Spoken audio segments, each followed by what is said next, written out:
Hello friends, welcome to my educational channel Manoranjan classes. Manoranjan classes के इस YouTube channel पर मैं मनोरंजन कुमार आप सभी का हार्दिक स्वागत करता हूं। अगर आप हमारे इस चैनल पर नए हैं तो लाल बटन को प्रेस कर पास की बेल आइकन को दबाकर ऑल बटन पर क्लिक करें, ताकि जब भी हमारे द्वारा कोई नई वीडियो अपलोड की जाए तो आसानी से आप तक वीडियो का नोटिफिकेशन पहुंच पाए।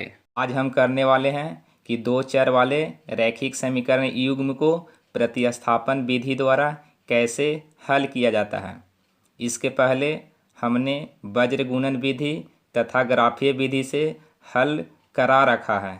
अगर आप उस वीडियो को नहीं देखे हैं तो इस वीडियो के डिस्क्रिप्शन में लिंक डाल दे रहे हैं, उसे देख ले या प्ले लिस्ट में भी जाकर देख सकते हैं। तो प्रतिस्थापन विधि से हल करने के लिए एक्सरसाइज ले रहे हैं 3.3 कि एक का पहला प्रश्न क्या है, x प्लस वाई बराबर 14 और x माइनस वाई बराबर 4। ये क्या हो गया, ये इक्वेशन फर्स्ट हो गया और ये इक्वेशन सेकंड हो गया।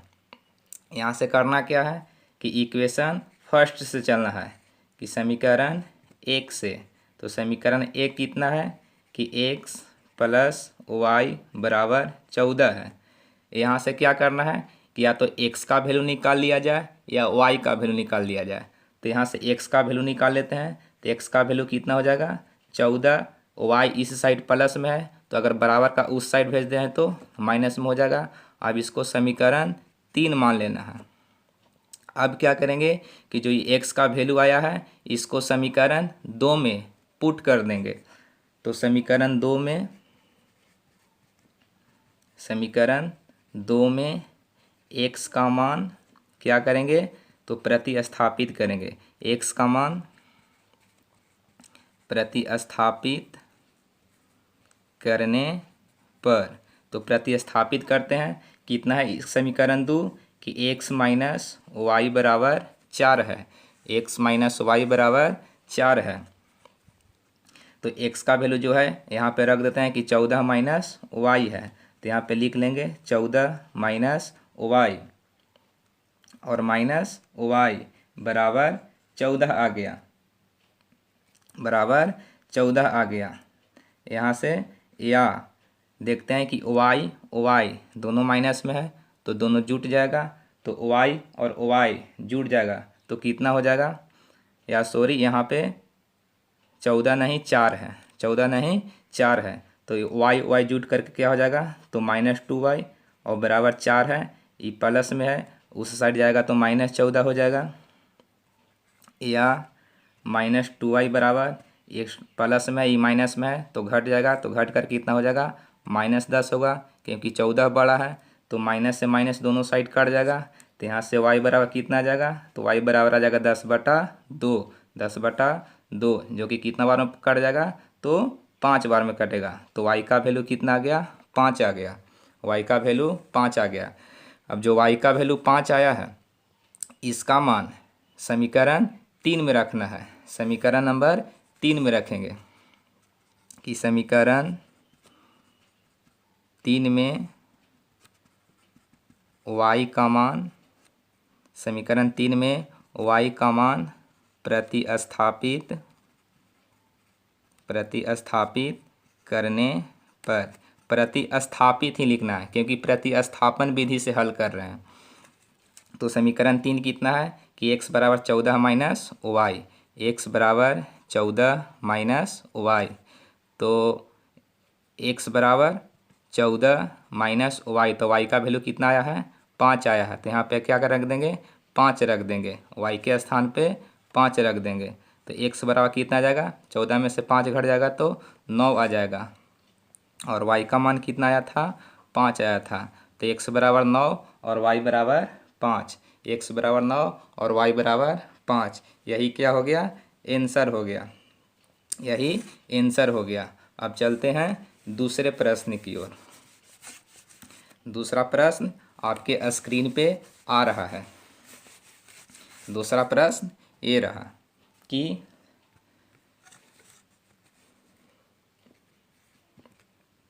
एस माइनस टी बराबर 3 और एस बटा 3 प्लस टी बटा 2 बराबर 6। ये समीकरण 1 हो गया और ये समीकरण 2। इसको और आगे बढ़ा लेते हैं कि जैसे 3 और 6 का एलसीएम ले सकते हैं तो कितना आ जाएगा, सॉरी 3 6 नहीं, 3 और 2 का एलसीएम ले सकते हैं तो 6 आ जाएगा। ये 2 बार में कट जाएगा तो 2 से एस में गुना करेंगे तो 2s होगा। ये ध्यान देना एस है, 5 नहीं है। प्लस यहाँ करेंगे तो 3 बार में कट जाएगा तो 3 से यहाँ पे गुना कर लेते हैं तो 3t हो जाएगा और बराबर 6। यहाँ नीचे कुछ नहीं तो 1 रहता है, इसको क्रॉस मल्टीप्लाई कर देते हैं तो इससे 1 में गुना करेंगे तो यही रह जाएगा कि 2s plus 3t equal to 6 में 6 से मल्टीप्लाई करेंगे तो कितना हो जाएगा 36। ये हो गया इक्वेशन नंबर 2। पिछला क्वेश्चन में क्या बताए थे कि क्या करना है, तो समीकरण 1 से चलना है। समीकरण 1 से तो समीकरण 1 कितना है कि s माइनस टी बराबर 3। तो यहाँ से या तो s का वैल्यू निकालेंगे या t का वैल्यू निकालेंगे। तो s का वैल्यू निकालते हैं तो कितना आ जाएगा 3 प्लस t आ जाएगा, क्योंकि t इस साइड माइनस में है, बराबर का उस साइड जाएगा तो प्लस में हो जाएगा। और इसको क्या किए थे कि समीकरण नंबर 3 मान लिए थे, तो यहाँ भी समीकरण नंबर 3 मान लेते हैं। अब क्या करना है कि जो समीकरण 3 आया, एस का वैल्यू आया, इसको समीकरण 2 में रखेंगे कि समीकरण 2 में एस का मान प्रतिस्थापित करने पर, तो इसका मान रख रहे हैं कि 2s प्लस 3t बराबर 36। तो s का वैल्यू कितना रखना है 3 प्लस टी, तो 2 इंटू एस के जगह पे रख देंगे 3 प्लस टी और प्लस ये कितना है तो 3t है और बराबर 36। इसको और आगे बढ़ाते हैं तो यहाँ से कितना हो जाएगा, इसको गुना कर लेते हैं तो 3 से 2 में गुना करेंगे 6 आ जाएगा और 2 से t में गुना करेंगे तो 2t हो जाएगा। तो कितना हो जाएगा 6 प्लस 2t, 6 प्लस 2t और प्लस 3t बच रहा है और बराबर 36। तो 3t इक्वल टू 36। यहाँ से जुड़ जाएगा तो 3 और 2 कितना हो जाएगा 5t और बराबर 36, 6 जा करके माइनस में हो जाएगा तो 5t बराबर कितना हो गया 30 हो गया। तो t बराबर कितना आ जाएगा 30/5, जो कि 6 बार में कट जाएगा तो t का वैल्यू कितना आ गया 6 आ गया। अब क्या करेंगे तो जो t का वैल्यू आया है उसको समीकरण 3 में रख देंगे। तो समीकरण 3 में t का मान, समीकरण 3 में t का मान प्रतिस्थापित करने पर, तो प्रतिस्थापित कर देते हैं कि क्या था कि s बराबर 3 प्लस टी था, s बराबर 3 प्लस टी, तो t का वैल्यू कितना रखना है 6 रखना है। तो s बराबर 3 प्लस 6, तो s बराबर कितना आ जाएगा 6 और 3 9 हो जाएगा और t का वैल्यू कितना आया था 6 आया था। तो 9 और 6 क्या हो गया आंसर हो गया, 9 और 6 आंसर हो गया। अब चलते हैं तीसरे प्रश्न की ओर। तीसरा प्रश्न आपके स्क्रीन पे आ रहा है। तीसरा प्रश्न ये रहा कि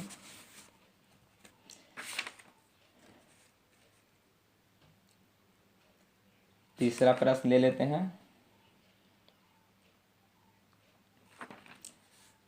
तीसरा प्रश्न ले लेते हैं कि 3x माइनस वाई बराबर 3 है और 9x माइनस 3y बराबर 9। तो ये समीकरण 1 हो गया और ये समीकरण 2 हो गया। तो फिर से क्या करेंगे कि समीकरण 1 से चलेंगे। तो समीकरण 1 से चलते हैं तो क्या है कि 3x माइनस वाई बराबर 3। तो फिर से यहाँ x का वैल्यू निकाल लेते हैं। तो अभी तो यहाँ तो पिछला बार क्या होता था वीडियो में पिछला जो क्वेश्चन था उसमें केवल एक्स रहता था, तो इसमें 3x है, तो 3x बराबर क्या हो जाएगा, तो 3 प्लस वाई हो जाएगा। यहाँ से x का वैल्यू निकालेंगे तो 3 प्लस वाई, यहाँ गुना में है तो 3 क्या आ जाएगा, भाग में आ जाएगा, और इसको समीकरण नंबर 3 मान लेंगे। अब जो x का मान आया उस समीकरण 2 में रख देंगे कि समीकरण 2 में x का मान प्रतिस्थापित करने पर क्या करेंगे, समीकरण 3 में x का मान प्रतिस्थापित करेंगे। तो प्रतिस्थापित करते हैं तो क्या आ जाएगा कि सबसे पहले समीकरण 2 कितना है कि 9x माइनस 3y बराबर 9। तो 9x के जगह पे क्या रखना है, तो 3 प्लस वाई बटा 3, तो 3 प्लस वाई बटा 3, 3 पूरा पे है, 3 प्लस वाई बटा 3 और माइनस 3y बराबर 9। यहाँ से कितना आ जाएगा, 3 से 9 3 बार में कट जाएगा, तो यहाँ गुना करेंगे तो 3 3 9 हो जाएगा, और यहाँ से गुना करेंगे तो प्लस 3y और माइनस 3y और बराबर 9 हो गया, बराबर 9 हो गया। तो यहाँ से देख रहे हैं कि 3y क्या हो गया, कट गया, 3y और 3y कट जा रहा है। तो जब 3y कट गया तो यहाँ से वैल्यू y का नहीं निकल पा रहा है, y का वैल्यू यहाँ से नहीं निकल पा रहा है।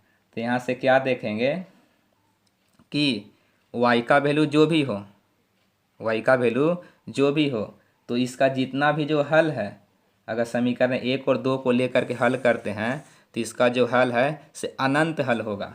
क्या होगा, अनंत हल। तो कैसे चेक करते हैं कि अनंत हल होगा, तो क्या करते हैं कि यहाँ से a1 निकालते हैं, 3 b1 निकालेंगे -1 और c1 निकालेंगे तो -3, क्योंकि बराबर का इस साइड आकर के माइनस में हो जाएगा। a2 बराबर 9, b2 बराबर -3 और c2 बराबर -9। तो a1 बाई a2 कर लेते हैं तो कितना जाएगा, 3/9, तो कट कर कितना जाएगा, 1/3। इसी प्रकार b1 बटा b2 निकालते हैं तो -1/-3, माइनस से माइनस कट जाएगा तो कितना आ गया, 1/3। और c1 बटा c2 निकाल लेते हैं तो -3 बटा -9, माइनस से माइनस कट जाएगा, 3 से 9 3 बार में, तो भी कितना जाएगा, 1/3।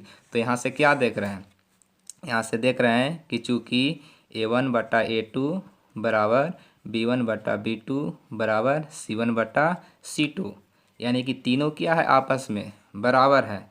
जब तीनों आपस में बराबर है तो इसका हल कैसा होता है, तो इसका हल अनंत होता है, इसका हल अनंत होता है। अगर a1 बटा a2 बराबर b1 बटा b2 नहीं होता तो इसका हल संभव होता, जैसे कि पीछे के क्वेश्चन में किए हैं। तो इसलिए इसका हल कैसा होगा, तो अनंत होगा, इसका हल अनंत होगा। अब चलते हैं चौथे प्रश्न की ओर।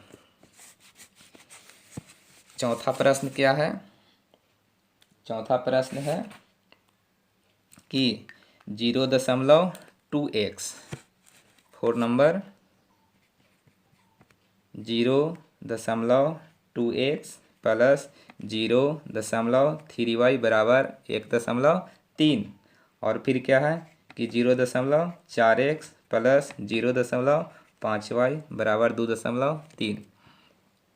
यहाँ से क्या करते हैं कि इसको और आसान बनाने के लिए दशमलव को हटा लेते हैं, दशमलव को हटा लेते हैं। तो इसको लेकर के चल रहे हैं, तो इसको अगर दशमलव हटाते हैं तो 2x बटा 10 होगा, क्योंकि दशमलव के बाद एक अंक है तो नीचे 1 0 बैठ जाएगा।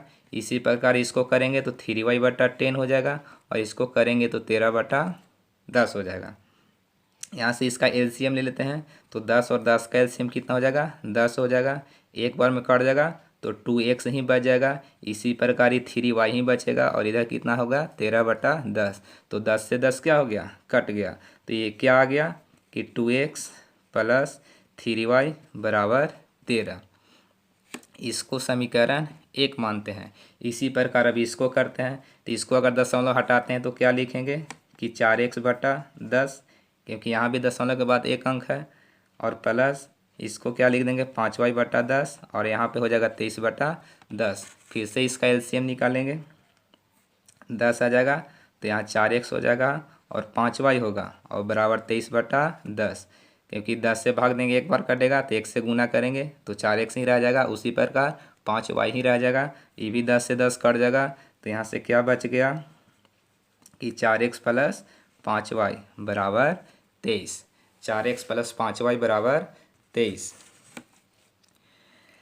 अब क्या करेंगे, लिखेंगे कि समीकरण 1 से, समीकरण 1 से, तो समीकरण 1 कितना है कि 2x + 3y बराबर 13। 2x + 3y बराबर 13। तो यहाँ से x का वैल्यू निकाल लेते हैं। तो अगर पहले 2x बराबर लिखेंगे तो 13 - 3y हो जाएगा, इस साइड प्लस में तो हो जाएगा, माइनस में हो जाएगा। तो यहाँ से x बराबर क्या आ जाएगा कि 13 - 3y और बटा 2, और इसको समीकरण 3 मान लेंगे।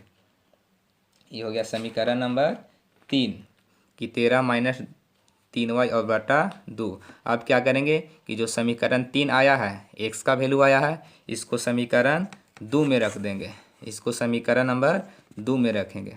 तो लिख लेते हैं कि समीकरण 2 में x का मान प्रतिस्थापित करने पर, प्रतिस्थापित करने पर तो कितना है कि 4x + 5y बराबर 23। तो x के जगह पर क्या रखना है कि 13 - 3y बटा 2, तो 4 × 13 - 3y बटा 2 और प्लस 5y बराबर 23। यहाँ से 2 से 4 2 बार में कट जाएगा तो कितना हो जाएगा, 2 से 13 में गुना करेंगे 26, यहाँ करेंगे तो 3 दूनी -6y और प्लस 5y और बराबर 23। यहाँ से 6y में से 5y घटेगा तो y बचेगा, बड़ा 6y है, इसका साइन माइनस है तो माइनस में आएगा और बराबर 23। ये 26 प्लस में है तो उस साइड जाकर के क्या हो जाएगा, माइनस में हो जाएगा। तो यहाँ से क्या आया कि या -y बराबर -3, तो माइनस से माइनस कट जाएगा, तो इसीलिए y बराबर कितना आ गया, तो y बराबर आ गया 3। y बराबर कितना आ गया 3। अब क्या करेंगे कि समीकरण 3 में, समीकरण 3 में y का मान रख देंगे। समीकरण 3 में y का मान रख देते हैं। तो समीकरण 3 कितना था, समीकरण 3 था कि x बराबर 13 - 3y बटा 2। तो y का वैल्यू 3 रखेंगे, ये y का वैल्यू 3 रख लेंगे। तो x बराबर क्या आ जाएगा कि 13 - 3 × 3 और बटा 2, या x बराबर तो 13 - 3 में 3 से गुना करेंगे 9 और बटा 2, या x बराबर तो 13 में से 9 घटाते हैं तो 4 आ जाएगा और बटा 2 कै बार में कट जाएगा, तो 2 बार में कट जाएगा। तो x बराबर कितना आ गया, 2 आ गया, और y बराबर कितना आया था, तो 3 आया था। तो यही दोनों क्या हो गया, इसका आंसर हो गया कि x बराबर 2 और y बराबर 3, x बराबर 2 और y बराबर 3। चलते हैं अब 5वें प्रश्न की ओर। 5वां प्रश्न आपके स्क्रीन पे आ रहा है। 5वां प्रश्न है कि √2x + √3y, √2x + √3y बराबर 0 और √3x + √8y बराबर 0। तो इसी प्रकार इस समीकरण 1 हो गया और ये समीकरण 2 हो गया। तो समीकरण 1 से चलते हैं, समीकरण 1 से। तो समीकरण 1 कितना है कि √2x + √3y बराबर 0। तो यहाँ से x का मान निकालेंगे। तो सबसे पहले लिखते हैं कि √2x बराबर, तो प्लस में है तो -√3y हो जाएगा, क्योंकि 0 में -√3y घटेगा तो यही रह जाएगा। यहाँ से x का मान निकालेंगे तो -√3y और बटा √2 आ जाएगा। तो इसको क्या करेंगे, समीकरण नंबर 3 मान लेंगे। अब समीकरण 3 का मान कहाँ पे रखेंगे, तो 2 में रखेंगे। समीकरण 2 में x का मान प्रतिस्थापित करने पर, इसका मान प्रतिस्थापित करते हैं तो समीकरण 2 कितना है कि √3x प्लस √8y बराबर 0। तो x का वैल्यू क्या रखेंगे, x का वैल्यू -√3y बटा √2 रखेंगे।